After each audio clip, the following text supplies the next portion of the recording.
സങ്കീർത്തനം ചേർന്ന് പാടാം. 95 സങ്കീർത്തനം വാക്യപ്രതിവാക്യമായി നമുക്ക് വായിക്കാം. സാംസ് 95.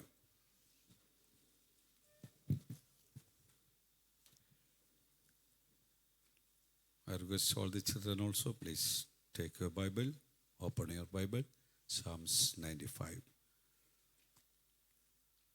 അതിൻ്റെ അവസാന വാക്യം നമുക്ക് ചേർന്ന് പാടുകയും ചെയ്യാം.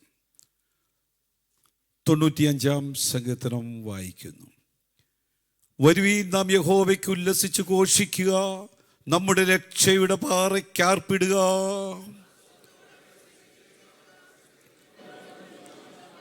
യഹോവ മഹാദൈവമല്ലോ, അവൻ സകല ദേവന്മാർക്കും മീതെ മഹാരാജാവ് തന്നെ. സമുദ്രം അവനുള്ളത്, അവൻ അതിനെ ഉണ്ടാക്കി, കരയെയും അവൻ്റെ കൈകൾ മനഞ്ഞിരിക്കുന്നു. അവൻ നമ്മുടെ ദൈവമാകുന്നു, നാമോ അവൻ മേയിക്കുന്ന ജനവും അവൻ്റെ കൈക്കലെ ആടുകളും തന്നെ.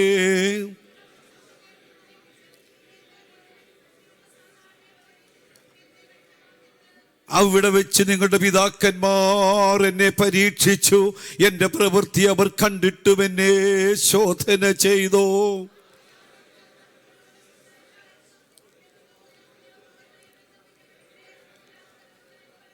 അവസാന വാക്യം നമുക്ക് ചേർന്ന് പാടാം. ആകയാൽ അവർ എൻ്റെ സ്വസ്ഥതയിൽ പ്രവേശിക്കയില്ലെന്ന് ഞാൻ എൻ്റെ ക്രോധത്തിൽ സത്യം ചെയ്തു. നന്ദി നിറഞ്ഞ ഹൃദയത്തോടെ നമുക്ക് അല്പനിമിഷം ദൈവത്തിന് സ്തോത്രം ചെയ്യാം.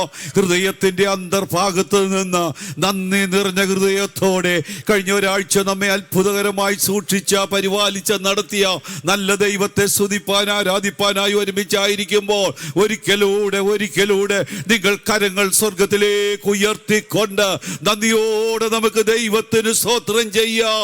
Hallelujah.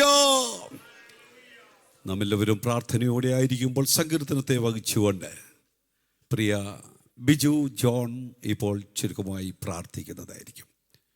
Biju John. Praise the Lord Jesus. Hallelujah. കഴിഞ്ഞ ഒരാഴ്ചക്കാലം ഞങ്ങളെ കാത്ത് പരിപാലിച്ച് ഞങ്ങളെ ജീവന ഭക്തിയോടെ നിലനിർത്തിയതിനായ സ്തോത്രം കർത്താവേ. ഇന്ന് ഞങ്ങൾക്ക് തന്ന സങ്കീർത്തനത്തെ ഓർത്ത് സ്തോത്രം ചെയ്യുന്നു. അതിനൊന്ന് ഞങ്ങൾക്ക് ആവശ്യമായ ദൂത് നിന്റെ മകനെ കൂടി ലഭിക്കുന്നതിൻ്റെയാണ് നടക്കുന്ന എല്ലാ ശുശ്രൂഷ ഞങ്ങളുടെ സന്നിധിയിൽ പരിമണിപ്പിക്കുന്നു. പ്രാർത്ഥന കേട്ടതിനായ സ്തോത്രം. ആമേൻ. എല്ലാവർക്കും ആസനത്തിരിക്കാം. അനുഗ്രഹിക്കപ്പെട്ട ഈ നിമിഷങ്ങൾക്കായി നമുക്ക് ദൈവത്തെ പിന്നെയും മഹത്വപ്പെടുത്താം. കഴിഞ്ഞ ഒരാഴ്ച അത്ഭുതകരമായി കർത്താവ് നമ്മെ നടത്തി, അതിശയകരമായി നമ്മെ സൂക്ഷിച്ചു. ദൈവത്തിൻ്റെ പറഞ്ഞു തീരാത്ത ദാനങ്ങളെ ഓർത്ത് നന്ദിയോടെ നമുക്ക് ദൈവത്തിന് മഹത്വം കരയേറ്റാം. വേദിയിലായിരിക്കുന്ന കർത്തദാസന്മാർ, എൻ്റെ മുമ്പിലായിരിക്കുന്ന എല്ലാ പ്രിയപ്പെട്ടവരെയും കർത്താവ് ധാരാളമായി അനുഗ്രഹിക്കട്ടെ. ഇന്ന് വായിച്ച സങ്കീർത്തനത്തിലേക്ക് ചില കാര്യങ്ങൾ മാത്രം ഓർപ്പിക്കുവാൻ വേണ്ടി ഞാൻ ആഗ്രഹിക്കുന്നു. 95 സങ്കീർത്തനമാണല്ലോ നാം വായിച്ചത്. അതിൻ്റെ 8-ാം വാക്യം ഒന്ന് വായിക്കണേ. 95 സങ്കീർത്തനത്തിൻ്റെ 8-ാം വാക്യം. ശബ്ദം കേൾക്കുന്നുവെങ്കിൽ മെരീബയിലെ പോലെയും മരുഭൂമിയിൽ മസാ നാളിനെ പോലെയും നിങ്ങളുടെ ഹൃദയത്തെ കഠിനമാക്കരുത്. മതി. 95 സങ്കീർത്തനം ആരംഭിക്കുന്നത് ഒരാരാധനയുടെ ആഹ്വാനത്തോടെയാണ്. ആദ്യത്തെ 1-2 വാക്യങ്ങൾ വായിക്കുമ്പോൾ നമുക്കത് മനസ്സിലാക്കുവാൻ കഴിയും. എന്നാൽ അത് അവസാനിക്കുന്നത് ഒരു ശിക്ഷാവധിയുടെ വാക്കോടെയാണ്. ആരാധനയിൽ ആരംഭിച്ച് ഒരു ശിക്ഷാവധിയോടെ അവസാനിക്കുകയാണ്. അതിന്ന് ഞാനിത് ആ ഭാഗം ചിന്തിച്ചപ്പോൾ ഒരു ദൂതായി എനിക്ക് ഓർപ്പിക്കുവാനുള്ളത് ആരംഭത്തിൽ തന്നെ, ഒരു പക്ഷേ എത്ര ആരാധനയോടെ നാം നമ്മുടെ ക്രിസ്തീയ ജീവിതം ആരംഭിച്ചാലും ഒരു പക്ഷേ ഒരു ശിക്ഷാവധിയിൽ അകപ്പെടുന്ന ഒരവസാനം അത് നമുക്ക് അത് ഓർത്ത് നാം ദൈവസന്നിധിയിൽ ദൈവത്തോട് പ്രാർത്ഥിക്കുക, കർത്താവേ അങ്ങനെ ഒരവസ്ഥ എൻ്റെ ജീവിതത്തിൽ ഉണ്ടാകരുത്. ഒരു ദൈവ മകനെ സംബന്ധിച്ചോളം, ദൈവ പൈതലിനെ സംബന്ധിച്ചോളം, ദൈവ മകളെ സംബന്ധിച്ചിടത്തോളം ഏറ്റവും വലുത് ഈ ലോകത്തിൽ ജീവിക്കുമ്പോൾ എങ്ങനെയാണ്, എന്താണെന്നുള്ളതിനേക്കാൾ അതിനപ്പുറമായിട്ടുള്ളത് എന്താണ്, അതാണ് ഏറ്റവും പ്രധാനം എന്നുള്ളത് ഇന്ന് നാം ഒരിക്കലും മറന്നു പോകരുത്. 95 സങ്കീർത്തനത്തിന്റെ 1-ാം വാക്യം ഒന്ന് വായിക്കണമേ. വരുവീൻ, നാം യഹോവയ്ക്ക് ഉല്ലസിച്ചു ഘോഷിക്ക, നമ്മുടെ രക്ഷയുടെ പാറയ്ക്ക് ആർപ്പിടുക. മതി. അതിന്റെ അവസാന വാക്യം കൂടെ, 11-ാം വാക്യം കൂടെ ഒന്ന് വായിക്കണം. ആകയാൽ അവർ എന്റെ സ്വസ്ഥതയിൽ പ്രവേശിക്കയില്ലെന്ന് ഞാൻ എന്റെ ക്രോധത്തിൽ സത്യം ചെയ്തു. ഞാൻ പറഞ്ഞത് അത് തന്നെയാണ്. വരുവീൻ നാം യഹോവയ്ക്ക് ഉല്ലസിച്ചു ഘോഷിക്കുക, നമ്മുടെ രക്ഷയുടെ പാറയ്ക്ക് ആർപ്പിടുക എന്ന് പറഞ്ഞ് ആരംഭിച്ച അനുഗ്രഹിക്കപ്പെട്ട ഒരു തുടക്കം, ഒരാരംഭം. അങ്ങനെ ആരംഭിച്ച ആ സങ്കീർത്തനം അവസാനിക്കുന്നത്, ആകയാൽ അവർ എൻ്റെ സ്വസ്ഥതയിൽ പ്രവേശിക്കുകയില്ല എന്ന് ഞാൻ എൻ്റെ ക്രോധത്തിൽ സത്യം ചെയ്തു. 95:8 നാം വായിച്ച വാക്യം. അവിടെ നാം കാണുന്നത് ദൈവം നമ്മോട് ചോദിക്കുന്ന ഒരു ചോദ്യമാണ്, നീ എൻ്റെ ശബ്ദം കേൾക്കുന്നുണ്ടോ? ഇന്ന് ദൈവസന്നിധിയിലായിരിക്കുന്ന പ്രിയപ്പെട്ടവരോട് ദൈവാത്മാവ് വ്യക്തമായി ഇടപെടുന്നത്, നമ്മോട് ചോദിക്കുന്നത്, നീ എൻ്റെ ശബ്ദം കേൾക്കുന്നുണ്ടോ?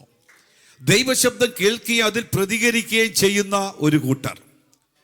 ഒരു വ്യക്തിയുടെ ക്രിസ്തീയ ജീവിതത്തിൻ്റെ വിജയം പരാജയം എങ്ങനെയാണ് അത് കണക്കാക്കുവാൻ കഴിയുന്നത്? അത് തന്നെയാണ് ഞാൻ ഓർപ്പിച്ചത്. ഒരു കൂട്ടം ആൾക്കാർ ദൈവശബ്ദം കേൾക്കുകയും അതിൽ പ്രതികരിക്കുകയും ചെയ്യുന്നവർ. മറ്റൊരു കൂട്ടം ദൈവശബ്ദം കേൾക്കാത്ത ഒരു കൂട്ടർ. നാം എങ്ങനെയാണ്? വചനം കേൾക്കുന്നുണ്ട്, ശരിയാണ്, എന്നും എപ്പോഴും വചനം കേൾക്കുന്നു. എന്നാൽ വാസ്തവമായ ദൈവശബ്ദം നാം കേൾക്കുവാൻ കഴിയുന്നുണ്ട്. നമ്മുടെ ദൈവം ഇന്നും സംസാരിക്കുന്ന ദൈവമാണ്. അതെങ്ങനെയാണ് ഈ ദൈവം സംസാരിക്കുന്നത്? ഒരുപക്ഷെ വചനത്തിലൂടെ സംസാരിച്ചെന്നിരിക്കും, ശുശ്രൂഷകരിലൂടെ സംസാരിച്ചെന്നിരിക്കും, പരിശുദ്ധാത്മാവിലൂടെ സംസാരിച്ചെന്നിരിക്കും, സാഹചര്യങ്ങളോട് നമ്മോട് ഇടപെട്ടെന്നിരിക്കും. എന്ന് വെച്ചാൽ നമ്മുടെ ദൈവം സംസാരിക്കുന്ന ദൈവം. എന്നാൽ അങ്ങനെ സംസാരിക്കുന്ന ദൈവത്തിൻ്റെ ആ ശബ്ദം ഇന്ന് നിങ്ങൾ കേൾക്കുന്നു എങ്കിൽ എന്നും പറഞ്ഞുകൊണ്ടാണ് അവിടെ പറഞ്ഞിരിക്കുന്നത് 8-ാം വാക്യത്തിൽ. ശമൂവേൽ ബാലനെ ദൈവം വിളിച്ചു. നമുക്കറിയാം, ശമൂവേലേ ശമൂവേലേ പല പ്രാവശ്യം വിളിച്ചു. അങ്ങനെ വിളിച്ചപ്പോൾ ഒരു പക്ഷേ നമുക്കറിയാം, ആ സമയത്ത് ശമൂവേലിനെ ദൈവം വിളിക്കുമ്പോൾ അവിടെ ആയിരുന്ന പല പ്രിയപ്പെട്ടവരും ഉണ്ട്. പുരോഹിതൻ ഉൾപ്പെടെ പലരും വാസ്തവത്തിൽ ആ ശബ്ദം കേൾക്കേണ്ടതായിരുന്നു. എന്നാൽ അവരാരും ആ ശബ്ദം കേട്ടില്ല. പലരും ഉറക്കത്തിലായിരുന്നപ്പോൾ, നിദ്രയിലായിരുന്നപ്പോൾ, മറ്റു പലരും കേൾക്കാതെ ഇരുന്നപ്പോൾ ആ ശബ്ദം കേട്ട ഒരുവനാണ് ശമൂവേൽ. നമുക്കറിയാം, ശമൂവേൽ ആ ശബ്ദം കേൾക്കുക മാത്രമല്ല, ശബ്ദത്തിന് മുമ്പിൽ പ്രതികരിച്ചു. യഹോവേ അരുളി ചെയ്യണമേ, അടിയൻ ഇതാ എന്ന് പറഞ്ഞ് ദൈവശബ്ദത്തിൽ പ്രതികരിച്ചു. ഇന്ന് ദൈവസന്നിധിയിലായിരിക്കുന്ന പ്രിയപ്പെട്ടവരുടെ ദൈവാത്മാവിൽ ഞാൻ ഓർപ്പിക്കട്ടെ, ദൈവത്തിൻ്റെ ദാസന്മാർ വചനത്തിലൂടെ നിങ്ങളോട് ഇടപെടുമ്പോൾ, വചനത്തിലൂടെ നിങ്ങളോട് സംസാരിക്കുമ്പോൾ, ഒരു കൂട്ടം ആൾക്കാർക്ക് ആ വചനം അത് ദൈവശബ്ദമായി അത് പരിണമിക്കുമ്പോൾ, മറ്റൊരു കൂട്ടം ആൾക്കാർക്ക് ആ ദൈവശബ്ദം കേൾക്കുവാൻ കഴിയുന്നില്ല. അതാണ് ഏറ്റവും പരിതാപകരമായിട്ടുള്ളൊരു കാര്യം. ദൈവശബ്ദം കേൾക്കുക എന്നുള്ളത് മാത്രമല്ല, ആ കേൾക്കുന്ന ദൈവശബ്ദത്തിന് മുമ്പിൽ നമുക്ക് പ്രതികരിക്കുവാൻ കഴിയണം. ഒരിക്കല് എലീശ പ്രവാചകൻ ശിഷ്യനോട് ഒരു കാര്യം പറഞ്ഞു, തൈലക്കൊമ്പിൽ നീ തൈലം നിറയ്ക്കുക, നീ ഒരു വ്യക്തിയെ അഭിഷേകം ചെയ്യാനുണ്ട്. അഭിഷേകം ചെയ്യുവാൻ വേണ്ടി തൈലക്കൊമ്പിൽ തൈലവും നിറച്ചു പോവുക. രാജാക്കന്മാരുടെ പുസ്തകത്തിൽ നമുക്കത് കാണുവാൻ കഴിയും. അങ്ങനെ തൈലക്കൊമ്പിൽ തൈലം നിറച്ചുകൊണ്ട് ആ വ്യക്തി അല്ലെങ്കിൽ ആ ശിഷ്യൻ കടന്നു പോയപ്പോൾ ചില പ്രിയപ്പെട്ടവർ ഇങ്ങനെ ഒരുമിച്ച് കൂടിയിരിക്കുകയാണ്. നായകന്മാർ എന്ന് വെച്ചാൽ എൻ്റെ ചിന്ത ഞാൻ പറഞ്ഞു കഴിഞ്ഞാൽ, അവിടെ ഇരിക്കുന്ന ഒരു കൂട്ടം ആൾക്കാർ മിലിറ്ററി ഉദ്യോഗസ്ഥന്മാരാണെന്ന് വേണേൽ പറയാം. ശ്രേഷ്ഠന്മാരാകുന്ന സൈന്യത്തലവന്മാർ. ഇങ്ങനെ അവരൊരുമിച്ച് കൂടിയിരിക്കുമ്പോൾ പെട്ടെന്ന് ഈ ശിഷ്യൻ ചോദിച്ചൊരു കാര്യം, നായക, ഒരു ദൂത് അറിയിക്കാനുണ്ട്. കുറച്ച് പേരിങ്ങനെ കൂടിയിരിക്കുമ്പോൾ, ഒരേ റാങ്കിലുള്ള ഒരേപോലുള്ള കുറേ ആൾക്കാർ ഇങ്ങനെ കൂടിയിരിക്കുമ്പോൾ, നായക ഒരു ദൂത് അറിയിക്കാനുണ്ടെന്ന് പറയുമ്പോൾ പലരും ഞെട്ടിപ്പോയി. ആരോടാണ് ഈ ചോദിക്കുന്നത്? ആരോടാണ് ഈ പറയുന്നത്? ആരോടാണ് ഈ പറയുന്നത്? അതാണ് പലരുടെയും ചിന്ത. ആരോടാണ് ഈ പറയുന്നത്? ആരോടാണ്? അവരിങ്ങനെ മൗനമായി ഇരിക്കുമ്പോൾ ആർക്കും അറിയില്ല ആരോടാണെന്നുള്ളത്. എന്നാൽ ഒരുവൻ ചാടി എഴുന്നേറ്റു. യേഹൂ എന്ന് പറയുന്ന ഒരു വ്യക്തി ചാടി എഴുന്നേറ്റ് പറഞ്ഞു, ആരോടാണ് ഈ ദൂത്? എന്നോടാണോ? ഒരു കാര്യം വ്യക്തമാണ്, ദൈവവചനം നിങ്ങൾ കേൾക്കുമ്പോൾ, ദൈവശബ്ദം കേൾക്കുമ്പോൾ ആര് പ്രതികരിക്കുന്നോ അവരുടെ മേലാണ് അഭിഷേകത്തിന്റെ തൈലം വീഴുന്നത്. എത്ര പേർക്കത് വിശ്വസിക്കുവാൻ കഴിയും? ദൈവശബ്ദം ഏറ്റെടുക്കുന്ന പ്രിയപ്പെട്ടവ, ദൈവശബ്ദത്തിന് മുമ്പിൽ പ്രതികരിക്കുന്നവ, ഇന്ന് ഈ ആരാധനയിൽ കടന്നു വന്ന പ്രിയപ്പെട്ടവ, ദൈവശബ്ദത്തിന് മുമ്പിൽ നിങ്ങൾ പ്രതികരിക്കുന്നെങ്കിൽ നിങ്ങളോടാണ് ഈ ദൈവത്തിന്റെ ദൂത്. വാസ്തവത്തിൽ പ്രവാചകൻ പെട്ടെന്ന് പറഞ്ഞത് മറ്റാരോടുമല്ല, ആരാണ് വചനത്തിന് നേരെ പ്രതികരിച്ചത് അവരെയാണ് അഭിഷേകം ചെയ്യുവാൻ പോകുന്നത്, അവരെയാണ് അഭിഷേകം ചെയ്യുവാൻ പോകുന്നത്. ഇന്ന് ദൈവസന്നിധിയിലായിരിക്കുന്നവരോട് ഞാൻ ഓർപ്പിക്കട്ടെ, ഈ വചനം ഏറ്റെടുക്കുവാൻ ആര് ആഗ്രഹത്തോടെ ആയിരിക്കുന്നോ, ആര് പ്രതികരിക്കുന്നോ അവരുടെ മേലാണ് ദൈവത്തിന്റെ ആത്മാവ് ഇറങ്ങി വരുന്നത്. അവിടെയാണ് ദൈവപ്രവൃത്തി വെളിപ്പെടുന്നത്, അവിടെയാണ് ദൈവശക്തി വ്യാപരിക്കുന്നത്, അവിടെയാണ് ദൈവപ്രവൃത്തി വെളിപ്പെടുന്നത്. Praise the Lord. Hallelujah. Hallelujah. Hallelujah. എത്ര പേരത് ആഗ്രഹിക്കുന്ന? കർത്താവേ, ദൈവശബ്ദം എനിക്കൊന്ന് കേൾക്കണം, ദൈവശബ്ദം എനിക്കൊന്ന് കേൾക്കണം എന്ന് എത്ര പേർ കൊതിയോടെ ആഗ്രഹിക്കുന്നു? ഇന്ന് പലരും സഭകളിൽ പോലും പലരും ദൈവവചനം കേൾക്കുന്നുവെങ്കിലും ദൈവശബ്ദം കേൾക്കുന്നില്ല. കാതുകളിൽ കേൾക്കുന്നതൊന്ന്, ഹൃദയത്തിൽ ഏറ്റെടുക്കുന്നതൊന്ന്. എത്ര പേർക്കത് തിരിച്ചറിയുവാൻ കഴിയോ?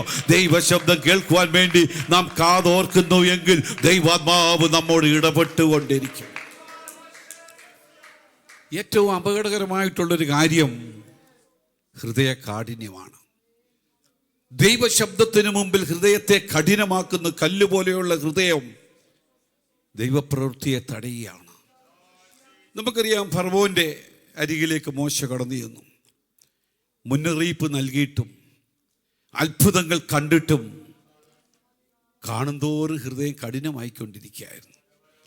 ദൈവവചനത്തിനു മുമ്പിൽ ദൈവവചനം കേൾക്കുമ്പോൾ, ദൈവശക്തി വ്യക്തമായി കാണുമ്പോൾ, അത്ഭുതങ്ങൾ പലതും കണ്ടിട്ടും തൻ്റെ ഹൃദയം കഠിനമായിക്കൊണ്ടിരുന്നു. മോശയോട് ഫറവോൻ ചോദിച്ചൊരു ചോദ്യം, യഹോവ ആർ? ഞാൻ അവനെ അറിയുന്നില്ല. ഈ ജനത്തെ ഞാൻ വിട്ടയക്കുകയുമില്ല. യഹോവ ആർ? അവനെ ഞാൻ അറിയുന്നില്ല. ഞാനൊരു കാര്യം മനസ്സിലാക്കുന്നത്, ഫറവോന്റെ ഈ ചോദ്യത്തിന് മുമ്പിൽ യഹോവ ആർ? അവനെ ഞാൻ അറിയുന്നില്ല എന്ന് പറഞ്ഞ വാക്കിന് മുമ്പിൽ ഒരു പക്ഷെ മോശയുടെ ഹൃദയം തകർന്നു പോയി കാണും. യഹോവ ആർ? ഞാൻ അവനെ അറിയുന്നില്ല. മോശ ഹൃദയത്തിൻ്റെ വേദനയോടെ, തകർച്ചയോടെ മനസ്സിലിങ്ങനെ പറഞ്ഞു കാണും, ഇതിൻ്റെ ഉത്തരം പറയേണ്ടത് ഫറവോനെ ഞാനല്ല, ഇതിന് ഉത്തരം പറയേണ്ടത്, ഇതിന് ഉത്തരം പറയുവാൻ ഒരുവനുണ്ട്, അവൻ നിനക്ക് ഉത്തരം അരുളും. അന്ന് നീ അതിൻ്റെ മറുപടി എന്താണെന്ന് കാണോ. ഞാനല്ല ഇതിന് ഉത്തരം പറയേണ്ടത്, നിനക്കുത്തരം തരുന്ന ഒരുവനുണ്ട്. അന്ന് നീ എന്താണ്, യഹോവ ആരാണെന്ന് നീ വ്യക്തമായി മനസ്സിലാക്കുന്ന ഒരു ദിവസം നിന്റെ മുമ്പിലുണ്ട് എന്ന് നീ മറന്നു പോകരുത് ഫറവോനെ. ഞാൻ പറയട്ടെ, ഇന്ന് പലരും സന്ദേശം കേൾക്കുന്നുണ്ട്, ഇത് പലരും ആരാധനയിൽ സംബന്ധിക്കുന്നുണ്ട്, അത്ഭുതങ്ങൾ കാണുന്നുണ്ട്, എന്നാൽ ഹൃദയത്തിന് മാറ്റമില്ല. അതാണ് ഏറ്റവും അപകടകരമായിട്ടുള്ളൊരു കാര്യം.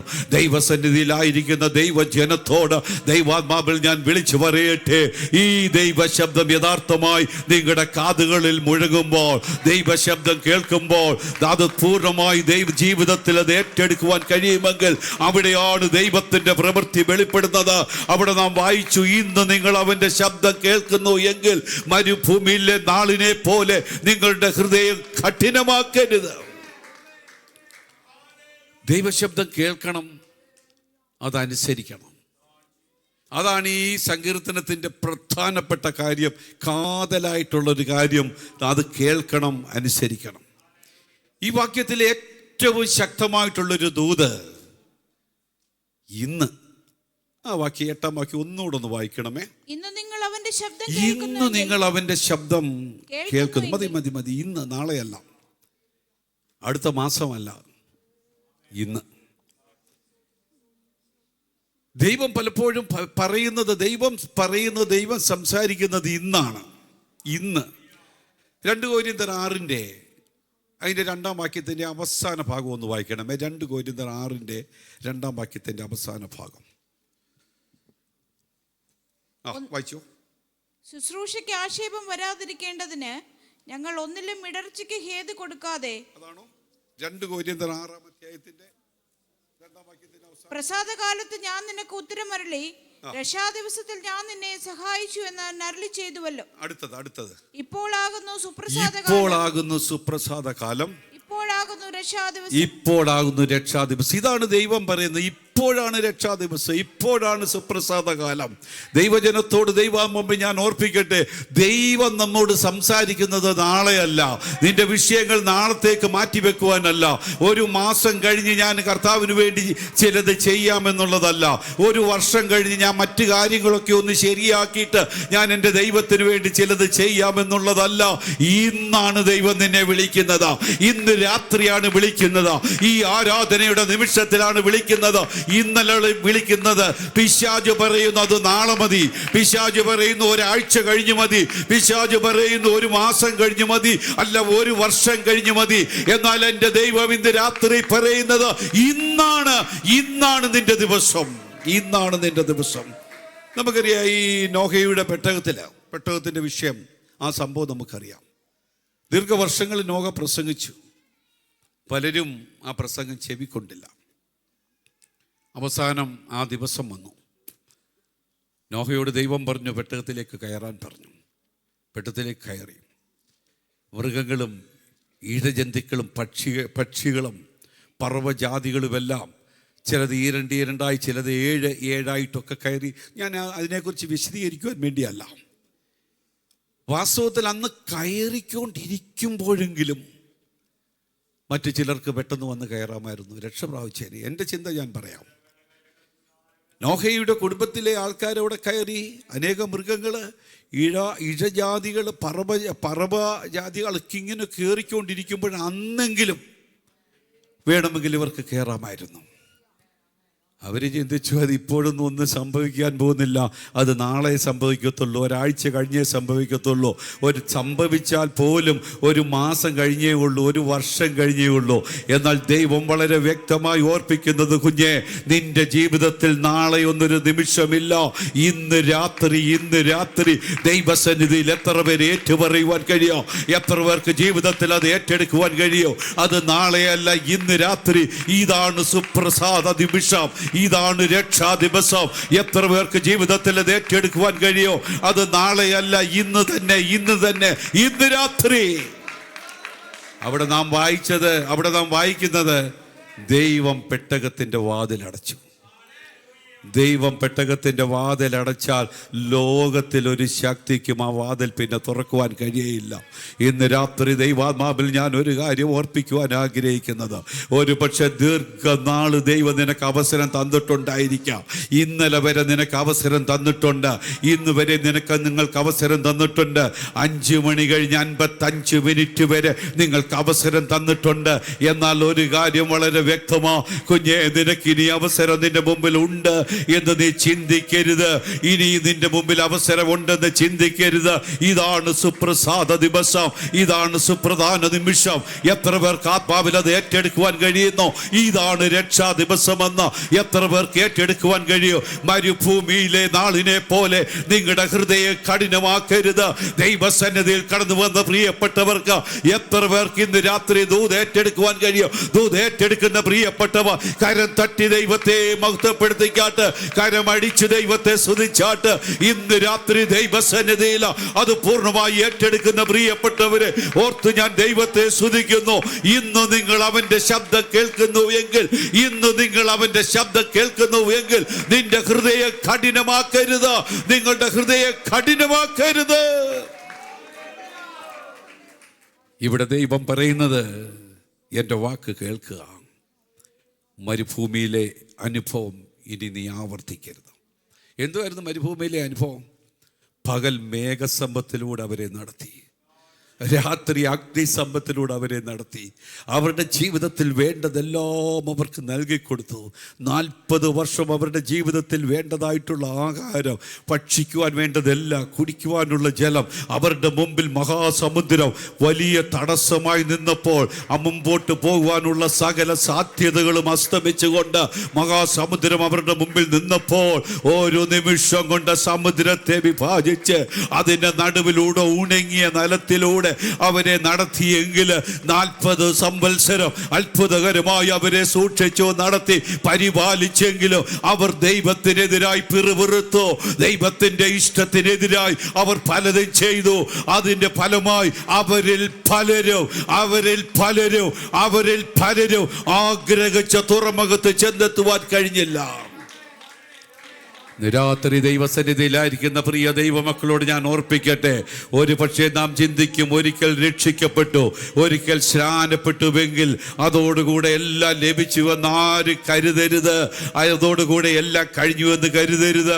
ഇവിടെ നാം വായിക്കുന്ന, ഞാൻ ആരംഭത്തിൽ ഓർപ്പിച്ചതുപോലെ, ആരാധനയോടെ ആരംഭിക്കുന്ന ഈ സങ്കീർത്തനം അവസാനിക്കുന്നത് വലിയ ന്യായവിധിയുടെ ശബ്ദത്തോടുകൂടിയാണെങ്കിൽ ഇന്ന് രാത്രി ദൈവാത്മാവിൽ ഞാൻ വിളിച്ചു പറയട്ടെ, കുഞ്ഞെ, നീ എത്ര ആത്മീയ തീഷ്ണതയിൽ നിൽക്കുന്ന വ്യക്തിയാണെങ്കിലോ, നീ രക്ഷിക്കപ്പെട്ട വ്യക്തിയാണെങ്കിലോ, സ്നാനപ്പെട്ട വ്യക്തിയാണെങ്കിലോ, ദൈവത്തിന് ഇഷ്ടമില്ലാത്തത് എന്തെങ്കിലും നിന്റെ ജീവിതത്തിൽ വന്നു പോയിട്ടുണ്ടെങ്കിൽ ഇന്ന് രാത്രി അത് ഏറ്റുപറയുവാൻ എത്ര പേർ തീരുമാനമെടുക്കോ? എത്ര പേർ നിങ്ങളുടെ ജീവിതത്തിൽ ഒരു ഉറച്ച തീരുമാനമെടുക്കോ? അങ്ങനെ തീരുമാനമെടുക്കുന്ന പ്രിയപ്പെട്ടവരെ ഓർത്ത് ഞാൻ ദൈവത്തെ സ്തുതിക്കുന്നു, അവരെ ഓർത്ത് ഞാൻ ദൈവത്തെ മഹത്വപ്പെടുത്തുന്നു. അനുസരണവും വിശ്വാസവുമുള്ള പ്രിയപ്പെട്ടവർ, അനേകർ തള്ളപ്പെട്ടപ്പോൾ, കൊരിന്ത്യ ലേഖനത്തിലൊക്കെ ആ ഭാഗം വായിക്കുന്നുണ്ട്, പല ഭാഗത്തുണ്ട്. ഞാൻ എന്നാൽ വിശദീകരിക്കുവാൻ വേണ്ടി എൻ്റെ മുമ്പിൽ സമയമില്ലാത്തതുകൊണ്ട് ഞാൻ അവസാനിപ്പിക്കുകയാണ്. അനേകർ തള്ളപ്പെട്ടപ്പോൾ അനുസരിച്ച ഒരു കൂട്ടം ആൾക്കാർ, വിശ്വസിച്ച ഒരു കൂട്ടം ആൾക്കാർ അവരാഗ്രഹിച്ച സ്ഥലത്ത് ചെന്നെത്തിയെങ്കിൽ, അവരുടെ ആഗ്രഹിച്ച കനാനിൽ ചെന്നെത്തിയെങ്കിൽ ഒരു കാര്യം വളരെ വ്യക്തമാണ്. വിശ്വസിക്കുന്ന കുഞ്ഞെ, വിശ്വസിക്കുന്ന സഹോദര, വിശ്വസിക്കുന്ന മോനെ, മോളെ, അനുസരിക്കുന്ന പ്രിയപ്പെട്ടവരോട് ദൈവാത്മാവിൽ ഞാൻ ഓർപ്പിക്കട്ടെ, നിങ്ങൾ ഇത് ഓർത്ത് ഭാരപ്പെടേണ്ട കാര്യമില്ല. എൻ്റെ ദൈവം നിന്നെ എത്തിക്കുവാൻ, ആ തുറമുഖത്ത് എത്തിക്കുവാൻ ആഗ്രഹത്തോടെ ഇന്നിവിടെ ആയിരിക്കുന്നു. ഒരു വ്യക്തി പോലും തള്ളപ്പെട്ടു പോകുവാൻ എൻ്റെ ദൈവം ആഗ്രഹിക്കുന്നില്ല. നിങ്ങളോട് ദൈവാത്മാവ് വളരെ വ്യക്തമായി ഓർപ്പിക്കുന്നത് നിങ്ങളുടെ ജീവിതത്തിൽ അനുസരണത്തോടെ, വിശ്വാസത്തോടെ ദൈവശബ്ദം കേൾക്കുന്നത് അത് ഏറ്റെടുക്കുന്നുവെങ്കിൽ അവിടെയാണ് ദൈവപ്രവൃത്തി വെളിപ്പെടുന്നത്. ദൈവശബ്ദം നിങ്ങൾ വാസ്തവമായി കേൾക്കുന്നുണ്ടോ? അതിന് പ്രതികരിക്കുന്നുണ്ടോ? അതിനുവേണ്ടി ഹൃദയം തുറന്നു കൊടുക്കുന്നുണ്ടോ? പൂർണ്ണമായി സമർപ്പിക്കുവാൻ എത്ര പേർക്ക് കഴിയും? ഇന്നത്തെ ഈ ആരാധനയിൽ കടന്നു വന്ന പ്രിയപ്പെട്ടവ, ദൈവശബ്ദം കേൾക്കുവാനായി ആഗ്രഹത്തോടെ ആയിരിക്കുന്നവ, അതിനുവേണ്ടി ഹൃദയത്തെ തുറന്നു കൊടുക്കുന്നവ, അതിനു മുമ്പിൽ പൂർണ്ണമായി സമർപ്പിക്കുന്നവ, അവരെ ഓർത്ത് സ്വർഗം സന്തോഷിക്കുന്നു. ഇതാണ് നിന്റെ നിമിഷം, ഇതാണ് നിന്റെ ദിവസം. നാളെ അല്ല നമ്മുടെ ദിവസം, ഇന്ന് രാത്രിയാണ് നമ്മുടെ ദിവസം. പൂർണ്ണമായി നമുക്ക് കേൾപ്പിക്കാം, പൂർണ്ണമായി നമ്മെ സമർപ്പിക്കാം. കർത്താവ് ഈ വചനങ്ങളാൽ നമ്മെ അനുഗ്രഹിക്കട്ടെ. എല്ലാ പ്രിയപ്പെട്ടവരും ദയവായി എഴുന്നേറ്റ് നിൽക്കണം. കൊയർ മുമ്പോട്ട് കടന്നു വന്ന് ഇപ്പോൾ ഒരു പാട്ട് പാടും, ആരാധിക്കുക. ഒരുമിച്ച് നമുക്ക് ദൈവത്തെ ആരാധിച്ച് ചില നിമിഷങ്ങൾ നാം ദൈവത്തെ മഹത്വപ്പെടുത്തുവാൻ വേണ്ടി പോവുകയാണ്.